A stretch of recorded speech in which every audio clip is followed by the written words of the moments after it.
Télérama, Cercle Polar, les dessous du roman noir. Bonjour, bienvenue dans le Cercle Polar. Bonjour Christine Ferniaud. Bonjour Michel Abesca. Ça va, vous êtes en forme? Je suis en forme, entourée de livres, donc plutôt bien. Plutôt bien, oui. Alors, on part à la campagne en fait. Oui, parce que c'est trois romans noirs, ruraux, on pourrait dire ça. C'est très à la mode aujourd'hui. Alors d'abord André Michaud, après Bondrée qu'on avait beaucoup aimé, Rivière tremblante chez Rivage Noir, qui a d'ailleurs été publié en fait au Québec avant Bondrée. Mais voilà, on va en parler. Ensuite Patrick Delperdange, L'éternité n'est pas pour nous, dans la collection Équinoxe aux arènes, et puis André Leno, Écorce vive, dans la collection Actes Noirs chez Actes Sud. Voilà le programme. Puis on dira un petit mot rapidement de Sylvain Kermissi, son nouveau roman Requiem pour Miranda, également aux arènes. Mais vous avez très très bien présenté tout cela. Non, ma langue est un peu fourchée, mais bon. Oui, Équinoxe. Équinoxe, voilà. Et vous nous présentez, parce qu'il faut que vous travailliez un peu quand même, Christine. Ah, j'aime tellement vous écouter, Michel. Oui, bien sûr. Mais comme beau. c'est réciproque, je vous passe la parole. Pour parler de Rivière tremblante. Oui, c'est très agréable de commencer avec André et Michaud. Effectivement, on avait beaucoup aimé Bondrée, qui était paru en 2016. C'était un livre qui se passait dans les années 60, à la fin des années 60, en 67, une époque comme ça où on a l'impression que l'Amérique est joyeuse et puis on était au bord de l'eau et d'un seul coup le meurtre de jeunes filles allait tout transformer tout cet univers. C'est un livre magnifiquement écrit et elle revient avec Rivière tremblante. Qui est en fait, titre, moi, Rivière tremblante, oui, c'est très beau. parce que ça se passe à Rivière-aux-Trembles, si je me souviens bien. C'est imaginaire, en fait. C'est imaginaire, là encore on retrouve des meurtres et une forêt, mais la situation est différente. Et en fait, c'est un livre moi qui m'a donné... D'ailleurs, j'en ai encore de l'émotion et des tremblements, comme dirait André Michaud, parce que c'est un livre magnifique sur la perte. C'est l'histoire d'un côté de Marnie, qui est au début une petite fille. Son meilleur copain et elle vont dans la forêt régulièrement pour jouer à Superman. Marnie comme Pas de printemps pour Marnie. Et un beau jour, son meilleur copain disparaît comme si c'était une apparition, une disparition. Et elle cherchera pendant des années et des années à comprendre ce qui s'est passé. Et par ailleurs, il y a un autre garçon qui s'appelle Michael, enfin un autre garçon, un homme, qui, lui, a perdu sa petite fille qui a disparu à la sortie de l'école. Et ces deux personnages perdus, désespérés, mélancoliques, vont se retrouver dans une troisième histoire dont on ne va pas trop parler parce que c'est pas la peine de dévoiler trop de choses.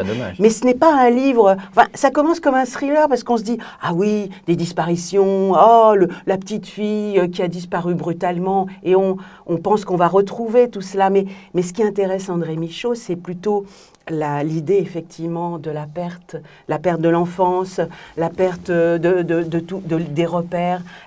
Et c'est un livre bouleversant aussi par l'écriture. Puis je vais arrêter parce que quand même ce serait bien que vous donniez votre avis, Michel, sur ce livre. Pardon, je me suis un peu emballée. Mais non, je me suis pas un peu emballée. Pas du tout. Alors simplement, je vais m'obliger à faire un peu un numéro à la Dupont-Dupont. Non, mais on parlera après. Je suis désolée. Non, mais pas du tout. Écoutez, d'abord, je souscris absolument à tout ce que vous avez dit. Ça tombe bien. J'ai énormément aimé ce livre, en fait. J'ai énormément aimé ce livre. Et c'est un livre dont je me souviens. Je l'ai lu maintenant, ça fait une quinzaine de jours. C'est vraiment un livre qui marque. Parce qu'en fait, il y a quelque chose dans l'écriture, parce que c'est quand même d'abord ça. Bien sûr. Elle instille des choses petit à petit, c'est très subtil. Et en fait, ça imprègne. Et ce livre, on le lit, mais on s'en imprègne aussi. Alors, j'aime énormément la description des paysages. C'est une très grande conteuse, André Michaud. Avec cette langue où il y a toujours des petits morceaux de québécois qui viennent se glisser comme de la poésie, en fait. Exactement. C'est une écriture très, très poétique. J'aime les personnages parce qu'elle a une telle tendresse, en fait. Pour tous ces personnages. Et vous l'avez dit, c'est un roman sur la perte, c'est un roman sur le deuil impossible en plus, parce qu'ils ont chacun perdu un très proche, un ami très proche, puis un ami d'enfance, et puis une petite fille. Et Et le deuil n'est pas possible parce qu'ils ont disparu dans la forêt et on ne les a pas retrouvés. C'est terrible. Et c'est un désespoir lié aussi à un sentiment de culpabilité parce que je pense que cette perte-là, elle est liée aussi au fait que peut-être qu'on aurait pu faire quelque chose, peut-être qu'on aurait pu aller au-delà. Moi, c'est un livre, quand je l'ai terminé, j'étais bouleversée, je le suis encore. Ouais. Et puis alors, sur le plan littéraire, quand elle était venue à Lyon, à Quai du Polar, pour la sortie de Bondrée, il y a 2 ans, et quand on lui demandait ses influences littéraires, elle avait cité en premier Marguerite Duras. Et en fait, finalement, ça ne m'étonne pas. Avec un peu plus de chair quand même que l'écriture de Marguerite Duras. Mais il y a quelque chose de cette forme de quelque chose qui revient comme ça, un peu comme des vagues de ressassement. Et je trouve que ça fonctionne, fonctionne très très bien. C'est peut-être ça d'ailleurs aussi qui fait qu'on s'imprègne complètement de l'ambiance de ce roman. C'est un livre magnifique. Littéraire dans le meilleur sens du terme, roman noir aussi, jouant beaucoup sur les codes du polar, puisque c'est vrai que cette idée au départ, il y a l'idée du thriller, et puis de comment on peut le contourner, l'entourer, le transformer jusqu'au bout, et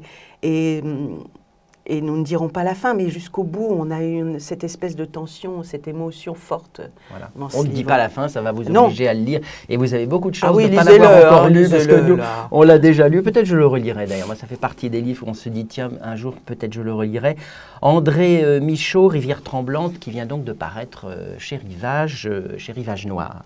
Alors, on va dire un mot rapidement de Sylvain Kermissi, parce que c'est vrai que quand on a pris les livres qui sortent chez Equinox, enfin dans la collection Equinox aux Arènes, donc la collection d'Aurélien Masson, qui avant s'occupait de la série noire, il y a quelques auteurs qui l'ont suivi, et notamment Sylvain Kermissi. Alors moi, j'avais beaucoup aimé le premier roman de Sylvain Kermissi, Hors la nuit. J'avais trouvé qu'il y avait une qualité d'écriture, notamment une vraie qualité d'écriture. C'est un écrivain. Là, c'est Requiem pour Miranda.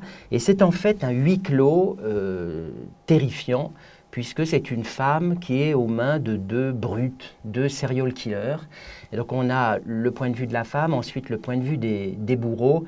Je crois qu'on est tous les deux d'accord. C'est que moi, en fait, pour être clair, je l'ai terminé parce que professionnellement, bien sûr, il fallait le terminer. Mais c'est vraiment un livre qui m'a épouvanté, en fait, et que, enfin, je suis resté à distance.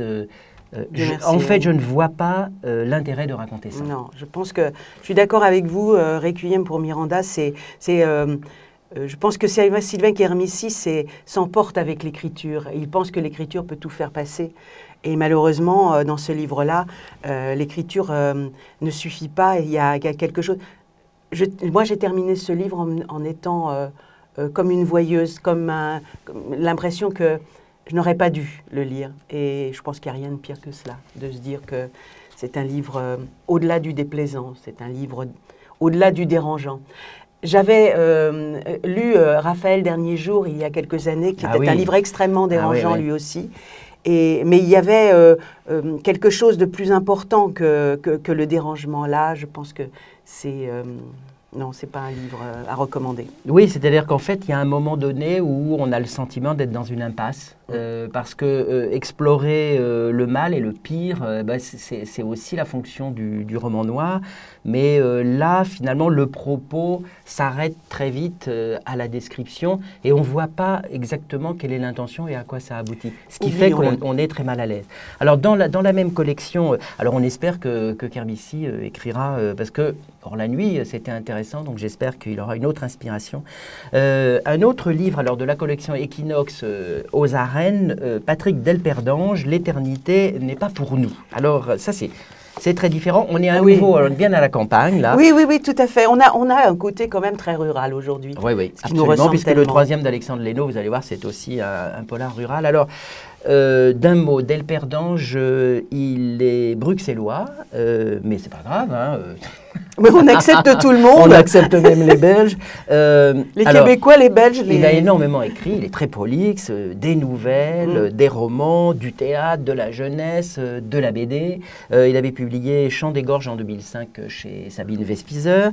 Et puis il avait publié, alors pour ce qui nous intéresse plus particulièrement ici, dans le roman noir, si tous les dieux nous abandonnent, à la série noire en 2016.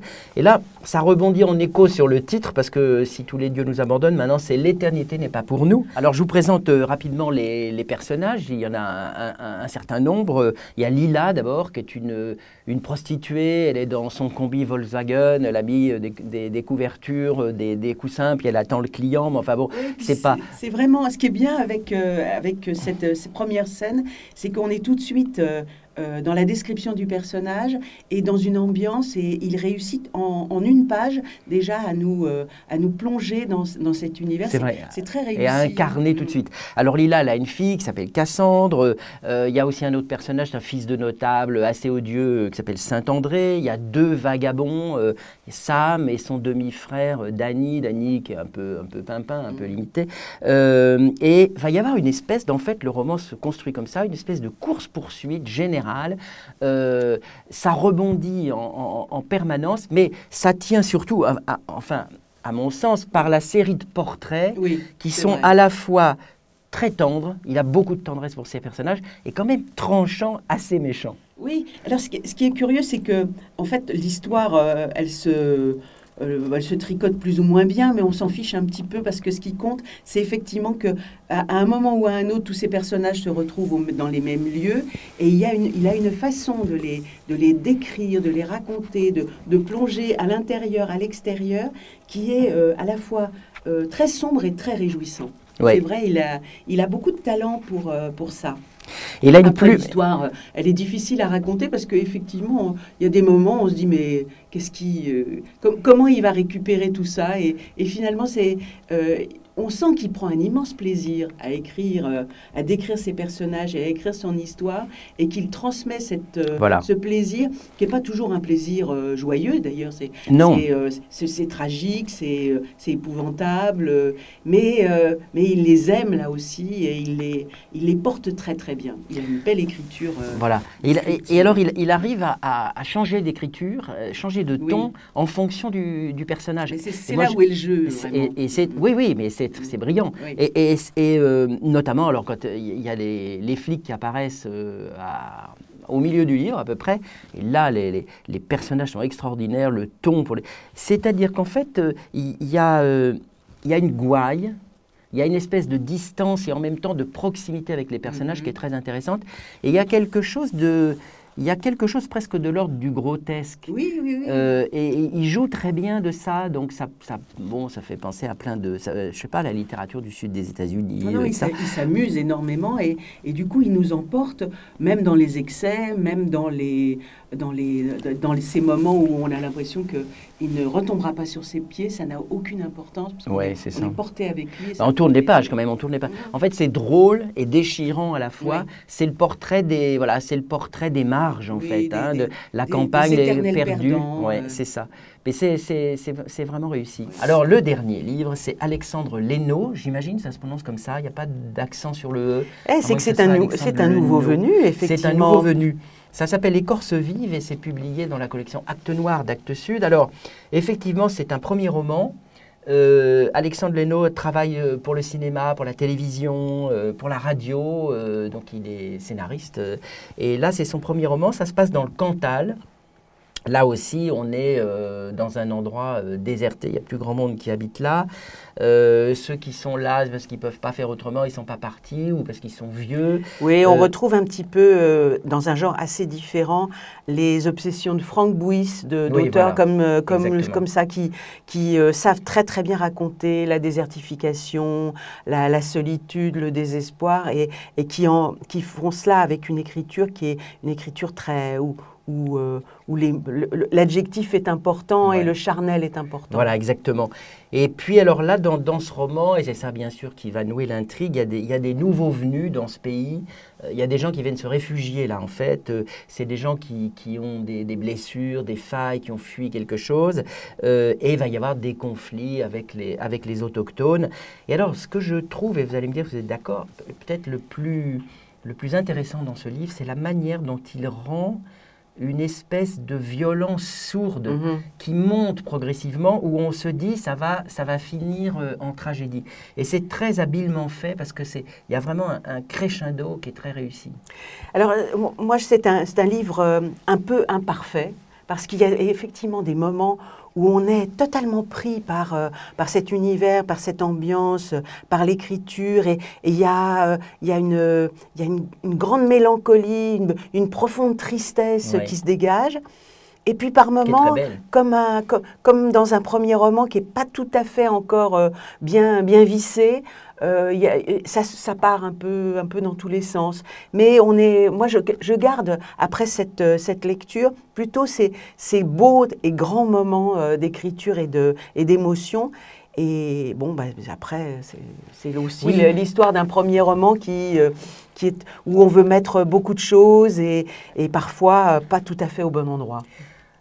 Alors en même temps, je pense que c'est un écrivain. Oui. C'est-à-dire que... Je n'ai pas dit le contraire. On est d'accord. On est d'accord, il y a une belle écriture et au-delà même de simplement de rajouter des jolis mots pour faire une jolie phrase, il y a vraiment derrière quelque chose de puissant et il fait passer une émotion et une douleur et là encore ce sont des perdants. D'ailleurs on retrouve des personnages assez proches avec des personnages qui sont un petit peu sur le bord de la route, qui retrouveront jamais le chemin. Et c'est assez proche de Delperdange dans un genre différent. C'est pas du tout le même ton. Il est un peu au fil de sa plume, donc il oublie un peu l'histoire par moment. Oui, non, mais c'est assez juste. C'est un reproche de jeune homme. Juste. Il aurait fallu effectivement visser un peu Mais il y a un très beau portrait, il y a des portraits de personnages. Il y a un très beau portrait de la région, je trouve. C'est réussi. Moi, j'avoue que je suis assez curieux de voir ce qu'il va faire après. Tout à fait. Donc, c'était Alexandre Leynaud, Écorce vive, qui paraît dans la collection Actes Noirs d'Actes Sud. Vous allez enlever vos bottes maintenant et rentrer en ville. On va essayer de trouver d'autres romans, mais je ne sais pas, comme il y a une telle vogue là du roman noir rural, peut-être qu'on va être obligé d'y revenir vite. Peut-être. Avec plaisir d'ailleurs. Mais d'ailleurs, on ne vous dira rien de la suite. D'ailleurs, en fait, on n'en sait rien du tout. Il faut qu'on lise, donc on en parle plus tard, bientôt. On se retrouve. Merci Christine Ferniaud. Merci Michel. Bientôt. Bye bye. Télérama. Cercle polar. Les dessous du roman noir.